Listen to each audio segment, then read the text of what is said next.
అత్తయ్య అలాగే శ్వాస మీద దాస పట్టండి, పొట్ట అలా పట్టుకోండి. అలా లేవండి లేవండి.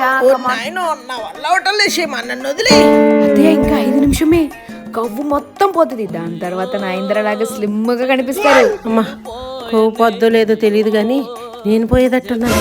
అత్తయ్య మనం ఇప్పుడు జూంబా చేద్దాం. నేను ఏం చేసినా చూసి అలాగే చేయండి. జుంబారే జుముక్ జా జుముక్ జుముక్ అలాగే జా. జుమ్మారే జుముక్ జా జుముక్ జుముక్ జా జుమ్మారే జుముక్ జా జుముక్ జుముక్ జా.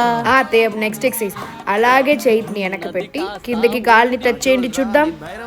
ఓకే, అలా చేతులు పైకి పెట్టి అలా కింద. అమ్మా రామచంద్ర ప్రభు, చీ ఏంటత్తయ్య ఆ సౌండ్లు? మరే కడుపులో ఉండ గ్యాస్ కొంచెం బయటికి తన్నింది క్షేమ. అత్తయ్య మనం ఇప్పుడు గోముఖ ఆసనం చేస్తాం. ఈ చేయి ఇలా పెట్టి ఈ చేయిని అలా వెనక్కి తీసుకెళ్ళి అలా పైకి చూసి కళ్ళు మూసేయండి. 2 చేతులు ఎలా ఎత్తి వెనక నుంచి పట్టుకోవాలా. అమ్మ నాయను అందట్లే. అమ్మయ్య ఈరోజు సార్లే క్షేమ, ఒళ్ళు ఓనం అయిపోయింది. వెంటనే వెళ్ళి ఒక బిర్యానీ తింటే గానీ ఒళ్ళు సెట్ అవ్వదు.